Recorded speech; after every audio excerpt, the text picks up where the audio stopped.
les ions et la charge ionique. On s'intéresse à savoir quelle est la charge d'un ion. Et premièrement, on voudrait se poser la question, c'est quoi un ion? Alors, un ion, en premier, c'est un atome qui porte une charge. Alors, un atome qui porte une charge.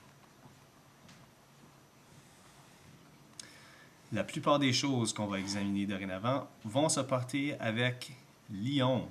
Fait que si on ne comprend pas l'ion, ça va être difficile d'avancer. Sur le tableau périodique, tous les atomes sont neutres, mais la stabilité est plus importante que la neutralité. La stabilité est plus importante que la neutralité. Qu'est-ce que ça veut dire? Plus importante que neutralité. Bien, un élément neutre a un montant égal de protons et d'électrons. Donc, ils ont le même montant de charge positive que le montant de charge négative et on dit que la charge est neutre. On a une charge nette de 0. Par exemple, le carbone a 6 protons. Alors, proton égale 6. Il a aussi 6 électrons. Donc, 6 positifs, 6 négatives, 6 charges négatives. On dit qu'il a une charge nette de 0. Mais la stabilité est plus importante que la neutralité. C'est quoi la stabilité? La définition même de la stabilité d'un atome est un atome stable est un atome qui a une couche de valence pleine. Donc, stabilité égale couche de valence pleine. Allons voir le tableau périodique. Dans la période 1, on a deux éléments, qui veut dire que la première couche électronique aura 2 électrons. La deuxième période contient 1, 2, 3, 4, 5, 6, 7, 8 éléments. La deuxième couche aura 8 électrons. Et ça continue. La troisième couche encore en a 8. La quatrième couche, on ajoute 10 métaux de transition. Donc, on augmente à 18. Donc, si un élément est sûr ou fait partie de la période 3, par exemple le chlore, sa couche de valence devrait avoir 8 électrons pour être stable. Utilisons le chlore comme exemple. J'ai le chlore. Je vais dessiner son diagramme de Bohr. Donc, j'ai 2 électrons sur la première couche. J'ai 2, 3, 4, 5, 6, 7, 8 électrons sur la deuxième couche. Et on s'intéresse à la troisième couche, où on va avoir 1, 2, 3, 4, 5, 6, 7. 17 protons, 17 électrons. Il est neutre, mais il n'est pas stable. Afin de devenir stable, le chlore veut gagner un électron afin de remplir sa couche de valence. Il a maintenant 17 protons, le nombre de protons ne change jamais, et 18 électrons. 17 moins 18 me donne une charge de moins 1. Voilà un ion. On vient de dessiner un ion. Alors, on a un nombre inégal de protons et d'électrons. On dit que l'atome porte une charge.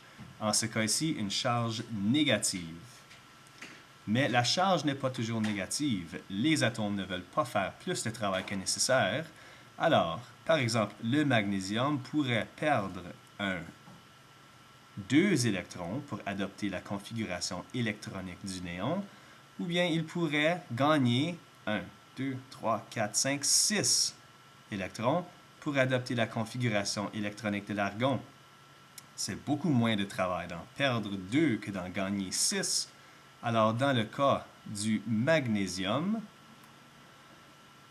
dessinons magnésium. Combien de protons? Il en a 12. 12 protons. Première couche, il a 1, 2 électrons. Deuxième couche, il en a 1, 2, 3, 4, 5, 6, 7, 8. Et la troisième couche, il en a 2. 12. Il est maintenant neutre. 12 protons, 12 électrons. Mais l'ion de magnésium va ressembler à ceci. Première couche, 1, 2. Deuxième couche, 1, 2, 3, 4, 5, 6, 7, 8. Et la troisième couche qui devrait être présente est maintenant vide. Elle a perdu ses 2 électrons. Ces 2 électrons-ci sont partis. On les a donnés. J'ai maintenant 12 protons et 10 électrons. Donc, mathématiquement, on voit que j'ai une charge de 2 positif. C'est bien positif parce que j'ai soustrait moins d'électrons. Alors, un ion peut porter une charge positive ou négative, dépendant d'où il est placé sur le tableau périodique. Le bore ou l'aluminium vont vouloir perdre 1, 2, 3 électrons, tandis que l'azote ou le phosphore vont vouloir en gagner 1, 2, 3. N'oubliez ou ne vous en faites pas des atomes de la famille 14 pour l'instant. On va apprendre ça plus tard, probablement 11e ou 12e année.